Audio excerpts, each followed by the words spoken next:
चलिए लेंस में का फॉर्मूला, तो बेसिकली ये कोई लेंस मान लेते हैं, इसमें दो कर्व्ड सरफेस है, ये आपके पास ऑब्जेक्ट और ये आपके पास बन गई इसकी एक इमेज। ऑब्जेक्ट की डिस्टेंस u और इसकी डिस्टेंस v। बनाइए डायग्राम, एरो बना दीजिए ताकि पता रहे कौन सी लाइट किधर से आकर के किधर जा रही है। ये जिस मीडियम में रखा है उस मीडियम का रिफ्रैक्टिव इंडेक्स म्यू एम, और इस लेंस का जो मीडियम है वो है म्यू एल।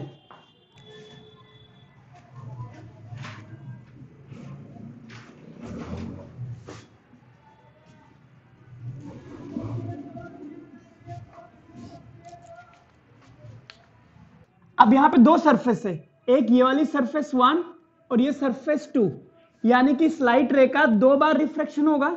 अगर हम पहली सरफेस की बात करें तो यहां से ऑब्जेक्ट से लाइट रे आ रही है और रिफ्लेक्ट होकर के कहीं पर गई होगी। इस पहली सरफेस ने उसकी एक वर्चुअल इमेज बनाई होगी कहीं ना कहीं।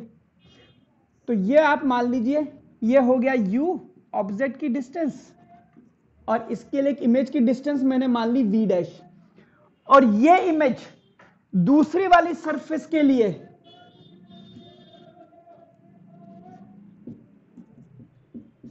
एज ए ऑब्जेक्ट काम करेगी, और फिर वो दूसरी सरफेस इस वाली के लिए कोई फाइनल इमेज बनाएगी I, और ये होगी हमारे पास B। जब इन दोनों को जोड़ूंगा तो सिर्फ ये ऑब्जेक्ट और ये इमेज ही दिख रही है आपको, बट हुआ क्या होगा कि पहली सरफेस ने इस ऑब्जेक्ट की एक इमेज यहां कहीं बनाई होगी, and this image will act as an object for the second surface, and after refraction through the second surface the final image will be formed। तुम दोनों सरफेस से रिफ्रैक्शन हम अलग अलग स्टडी करेंगे। हकीकत यह है कि लाइट रे ऐसे जा रही है, तो यहां पे अगर हम बात करें तो लाइट रे ऐसे जा रही है, मीडियम से कहां जाएगी, लेंस के अंदर। ये लेंस है, लेंस के अंदर मीडियम क्या है, म्यू एल। तो यहां पर आप फॉर्मूला लगाएंगे mu two upon v minus mu one upon u is equal to mu two minus mu one upon R. Decide कीजिए म्यू टू क्या है, म्यू वन क्या है, यू क्या है, आर क्या है। और अगर मैं इसके लिए रेडियस ऑफ कर्वेचर R1 मान लेता हूं तो ये R की वैल्यू 1 रख दूंगा। फिर हम सेकंड सरफेस के लिए लगाएंगे। पहले ये दोनों डायग्राम बनाइए और फिर बात करते हैं।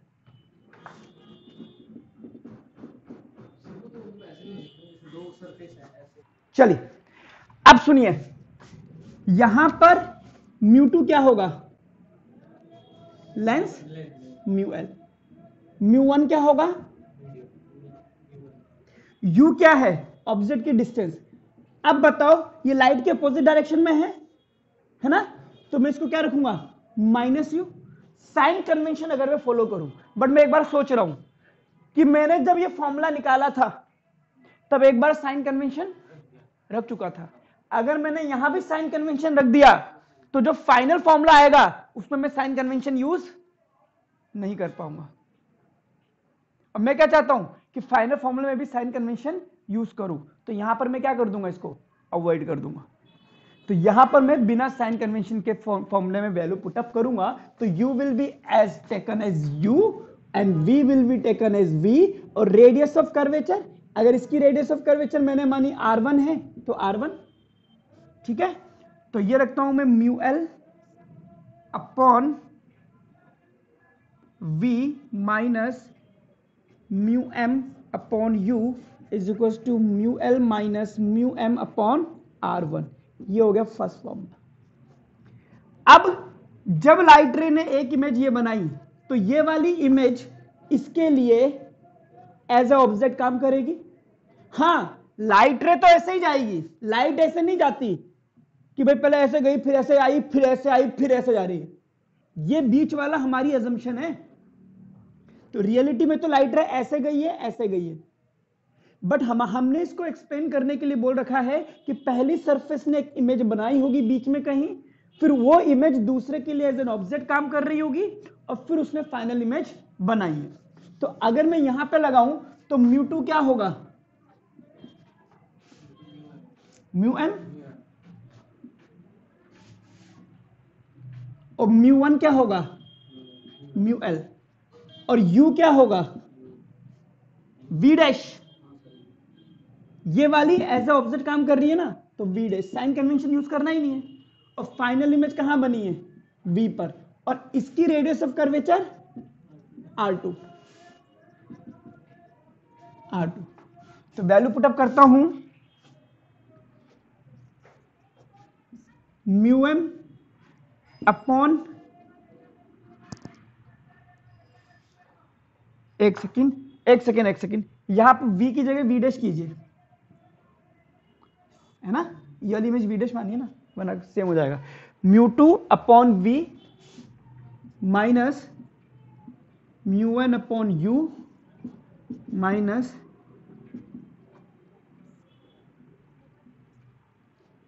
आराम से देख लीजिए, डन।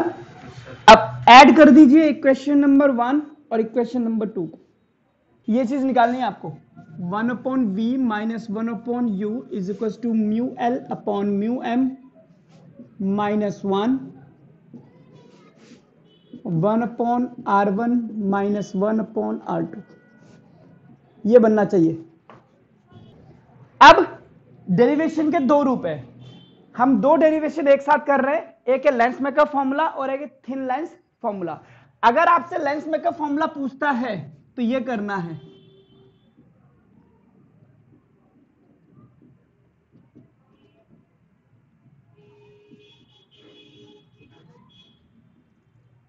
और अगर आपसे थिन लेंस फॉर्मूला करना है, पूछ ले, तो ये करना है।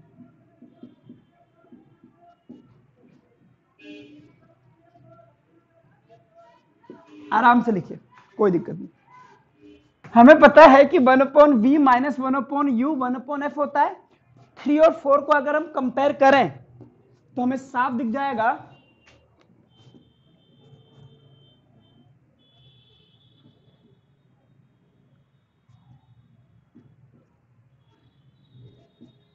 कि 1 upon f is equal to mu l upon mu m minus 1 upon R1 minus 1 upon R2। ये है आपके पास लेंस मेकर्स फॉर्मूला।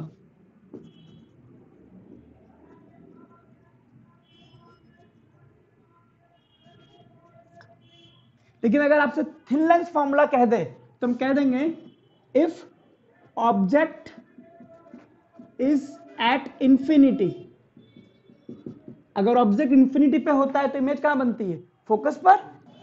तो u की जगह इंफिनिटी और v की जगह f, put in equation number 3। Equation number 3 पे पुटअप करते हैं, तो u इंफिनिटी हो गया, तो 1 अपॉन v की जगह क्या आ जाएगा, 1 अपॉन f, बस खत्म। और क्या,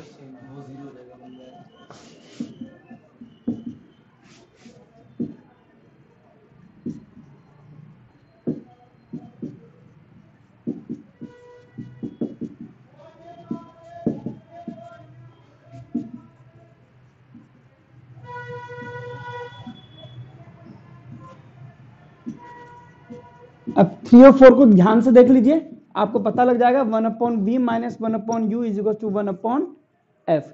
यह है आपके पास थिन लेंस फॉर्मूला।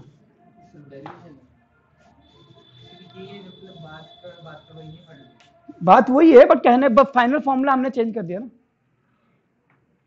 एक स्टेप का फर्क है।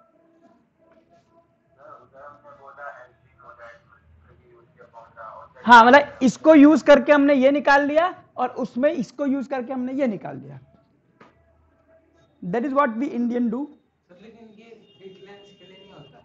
थिन लेंस फॉर्मूला ही तो है, थिक लेंस में थिक लेंस होते भी नहीं है, मोटे मोटे लेंस थोड़ा बनते हैं तेरे। हाँ, वो जनरली थिन लेंस ही होते हैं, पतले होते हैं। ये तो आपको पता ही है।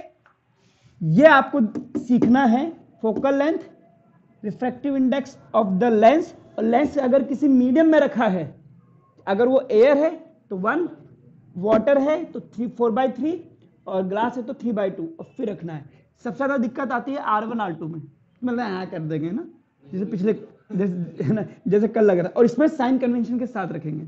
कराऊंगा क्वेश्चन, फिर समझाता हूं, लिख लीजिए। Convex lens of radius of curvature 10 centimeter and refractive index 3/2 is placed in a medium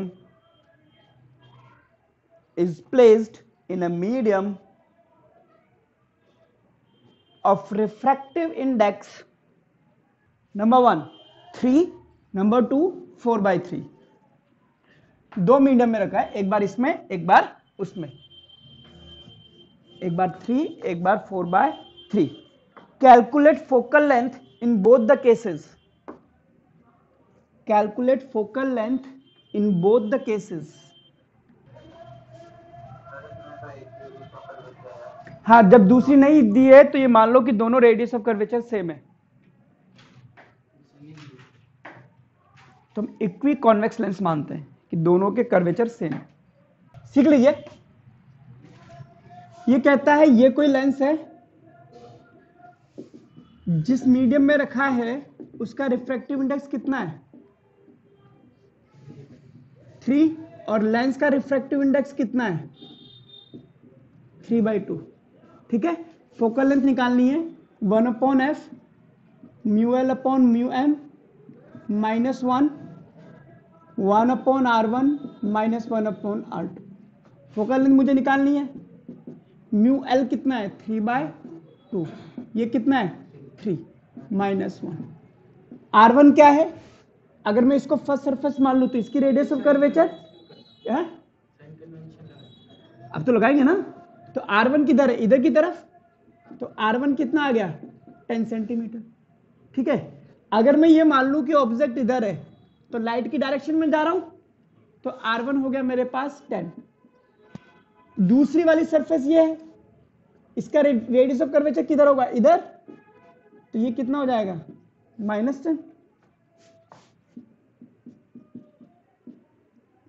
तो बेसिकली दोनों ऐड हो ही जाते हैं।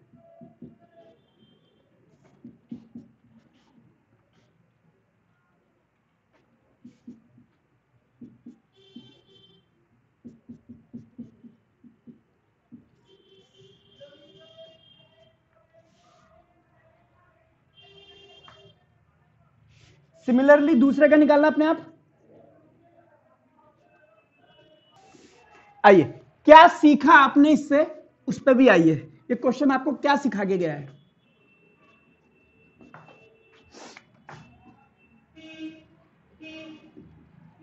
एक लेंस था दैट इज कॉन्वेक्स लेंस।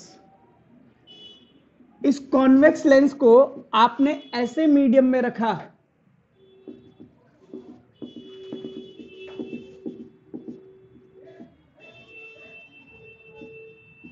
जिसमें मीडियम का रिफ्रैक्टिव इंडेक्स लेंस से ज्यादा था, केस नंबर 1। तो यहां पर फोकल लेंथ कैसी आ गई नेगेटिव। नेगेटिव फोकल लेंथ का मतलब convex lens behaves like a concave lens, क्योंकि कॉन्केव लेंस की फोकल लेंथ कैसी होती है नेगेटिव में होती है। यानी कि अगर आप बेसिकली ऐसे मीडियम में रख देते हो इसको जिसमें मीडियम का रिफ्रैक्टिव इंडेक्स लेंस से ज्यादा है और आप पैरेलल लाइट रे डालोगे तो ये कॉन्वेक्स की तरह बिहेव नहीं करेगा। कॉन्वेक्स क्या करता है कन्वर्ज कर देता है, लेकिन यहां डालोगे तो ये कैसा कर देगा डाइवर्स कर देगा। It will behave like a concave lens. लेकिन आपने जब इसको ऐसे मीडियम में रखा जिसमें मीडियम का रिफ्रैक्टिव इंडेक्स कम था, तो ये इसके नेचर को चेंज नहीं कर पाया। ऐसे केसेस में कॉन्वेक्स की तरह ही बिहेव करता है, और अगर ये कनकेव होता तो कनकेव की तरह ही बिहेव करता।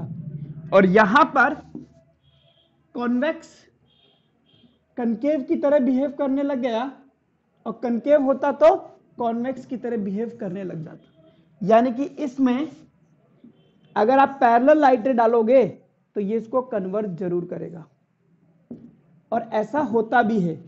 आप किसी कॉन्वेक्स लेंस को एयर में रखते हो, एयर का रिफ्रैक्टिव इंडेक्स क्या होता है 1, इसका कितना होता है 3/2।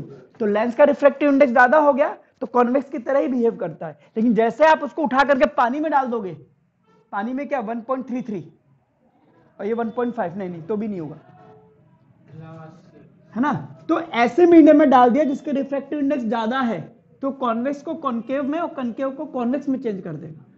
लिखिए इसको। सर लेंस ग्लास मटेरियल का नहीं होता, 4/3 नहीं अंदर मीडियम कुछ भी डाल सकते हो ना यार। नहीं सर, ग्लास का रिफ्रैक्टिव इंडेक्स 3/2 होता है। हाँ नहीं, ग्लास का तो 4/3 होता चल चले। सर ग्लास का 4/3 नहीं होता। नहीं वाटर का वाटर का अच्छा है बेटा, जैसे पैरेलल रेस के लिए एप्लीकेबल है ना। अरे किसी भी लेंस, किसी भी रे के लिए डाइवर्जिंग पूरा बिहेवियर चेंज हो गया, सारी आदतें इसमें कनकेव की आ जाएंगी। सर ये मतलब मेल इक्वल होता है, और अगर जैसे परमानेंट लेंस किसी मतलब थोड़ा टिल्टेड डिजाइन में तो कैसे करते हैं? क्या किसी पर्टिकुलर हमारा डिजाइन करते हैं तब कैसे करेंगे, मतलब किसी पर्टिकुलर एंगल पे तो कैसे करेंगे? अगर थीटा एंगल पे होता है। अभी ये तो कर ले बेटा, और अगर मैं इसमें तीसरा केस डील करूं कि mu l is equal to mu m हो जाए, तो नो रिफ्रैक्शन, क्योंकि रिफ्रैक्शन तब होता है जब मीडियम चेंज हो जाए, है ना।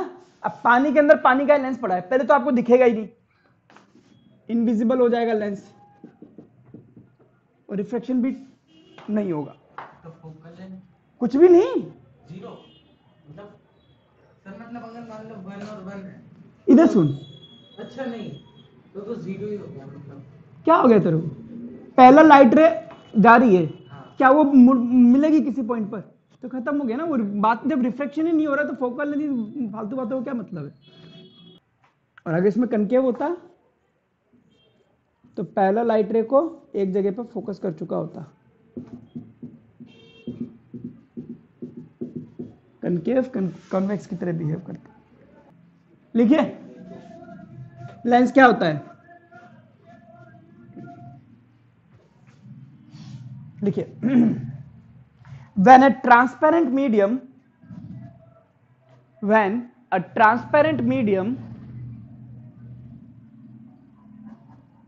is enclosed by two surfaces out of which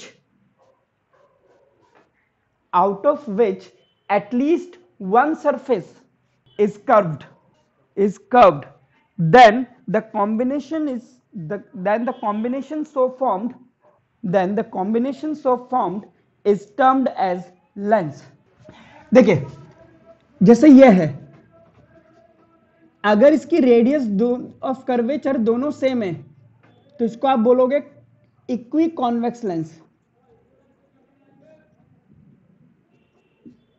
या बाई कॉन्वेक्स लेंस,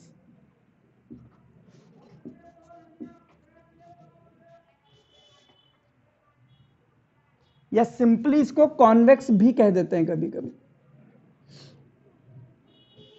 अब इसको देखो, अब इसमें अगर आप देखोगे तो इसकी रेडियस ऑफ कर्वेचर कितनी है, इंफिनिटी,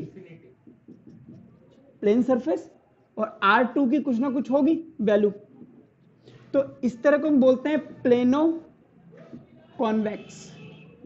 एक सरफेस कर्व्ड है ना तो लेंस है ही है।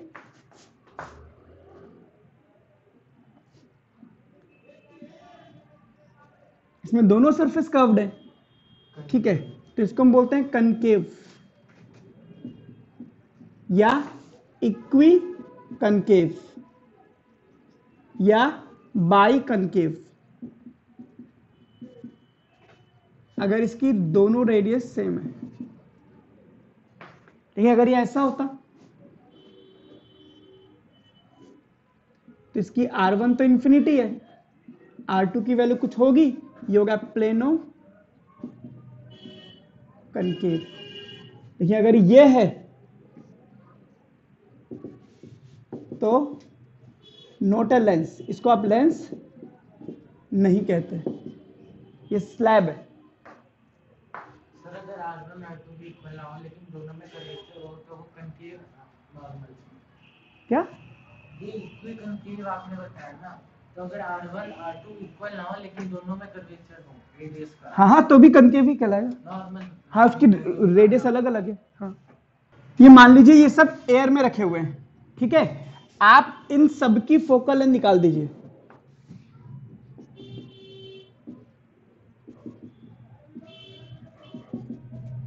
कौन से फॉर्म में से निकालेंगे? लेंस मेकअप फॉर्मूला, मीडियम का रिफ्रैक्टिव इंडेक्स 1 मान लेना। हाँ, लेंस का म्यू मान लीजिए।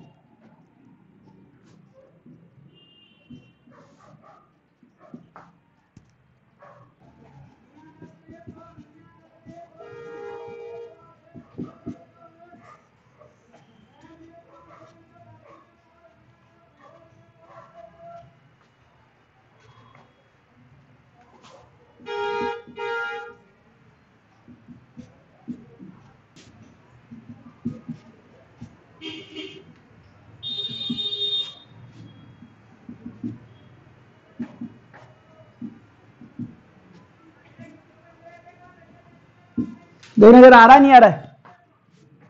नहीं आए तो बोल देना, मैं निकाल दूंगा इसमें।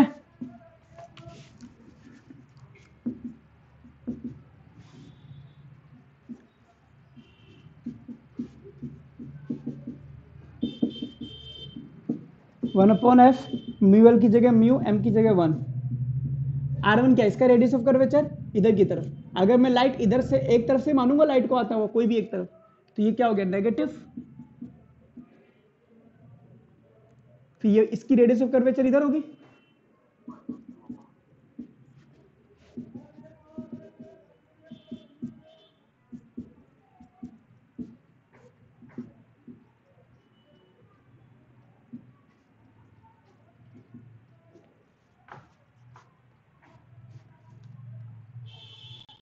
आइए क्या रिजल्ट निकला, इन दोनों को देखिए।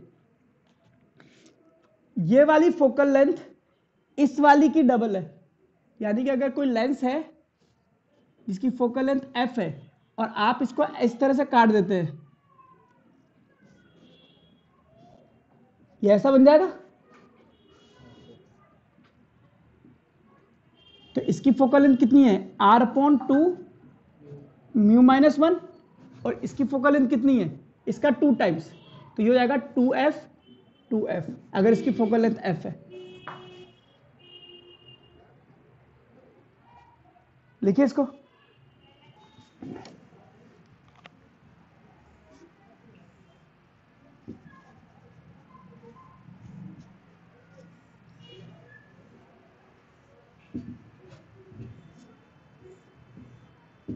और अगर आप इसको ऐसे काट देते हैं तो इसकी फोकल लेंथ पे कोई फर्क नहीं पड़ेगा, क्योंकि रेडियस ऑफ कर्वेचर चेंज हुई ही नहीं है।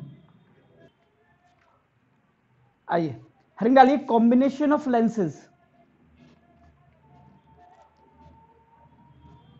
कॉम्बिनेशन ऑफ लेंसेज, तो इस पे भी यही न्यूमेरिकल बनता है कि इसको काट दिया तो कितना हो जाएगा, तो या तो दोनों की इसकी फोकल लेंथ निकाल के दिखाओ। ये वाला क्वेश्चन तो इसमें पूछेगा नहीं कि ऑब्जेक्ट 2f के पीछे रखा है तो बताइए इमेज कहाँ बनेगी, कितनी दूर बनेगी, वो सब तो होगा नहीं इसमें। आ भी जाए तो 10th वाले हो आप, 10th पास आउट है, कर सकते हो, पता है आपको क्या करना होता है, पता है ना।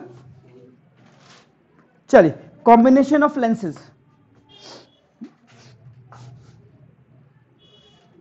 सपोज, और हमारे सिलेबस में यही है कि दो लेंसेज बैक टू बैक इस तरह से रखे हुए हैं, बनाइए इसको। इसकी फोकल लेंथ मैंने मानी f1 है, इसकी f2 है। ये ऑब्जेक्ट है, यहां से कोई लाइट जा रही होगी और यहां पर इसकी इमेज बन रही होगी। तो हुआ क्या होगा, फर्स्ट वाले लेंस ने कोई रिफ्रैक्शन करा होगा, उसकी कोई इमेज मैंने माना यहां बन गई होगी, जो यहां से v' डिस्टेंस पर होगी, और ये सेकंड वाले के लिए एज ऑब्जेक्ट काम कर जाएगी। तो अगर पहले वाले लेंस के लिए 1/v 1/u 1/f की बात करें तो v क्या होगा, v', u क्या होगा, ये रहा u। साइन कन्वेंशन में लगा नहीं रहा हूं क्योंकि फाइनल फॉर्मूला मुझे वैसे ही निकालना है। ये हो गया मेरे पास 1/f1। अगर मैं लेंस 2 के लिए बात करूं तो ये एज ऑब्जेक्ट काम करेगा, तो 1/v माइनस 1/u 1/f लगाना है। तो फाइनल इमेज क्या है, इस डिस्टेंस को आप क्या कहते हो, v, u क्या है, ये वाला, यही तो एज ऑब्जेक्ट काम कर रहा है।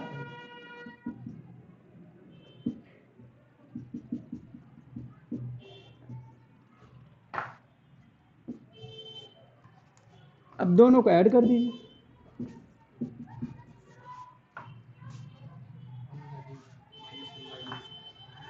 करिए करिए इसको।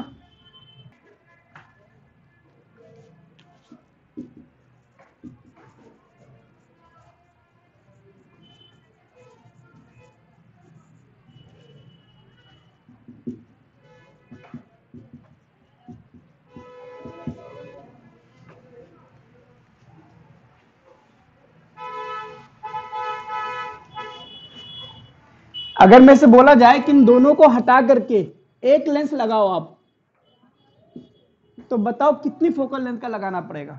तो 1/v माइनस 1/u की, अब इसके लिए क्या लोगे formula, 1/v minus 1/u is equal to 1/f। तो इसकी जगह हम लिख सकते हैं 1/f। तो इन दोनों को कंपेयर करेंगे तो 1/f 1/f1 प्लस 1/f2। ये फॉर्मूला आपने 10th में भी पढ़ा हुआ है, और इसमें विथ साइन वैल्यू पुटअप करनी पड़ेगी। भाई जो फाइनल फॉर्मूला, ये याद ध्यान रखना, वैसे लॉजिक है कि ये फॉर्मूला जब निकाल रहा, देख ये फॉर्मूला आया कहां से था, कर्व्ड सरफेस से, ठीक है। वहां मैं एक बार साइन कन्वेंशन यूज ऑलरेडी कर चुका हूं, उसके बाद मैंने इसको निकाला, साइन कन्वेंशन यूज नहीं करा, फिर इसका यूज करके मैं एक फॉर्मूला और निकाला, उसमें साइन कन्वेंशन यूज नहीं करा, तो फाइनल फॉर्मूला आया तो आ गया ना मेरे 2 बार।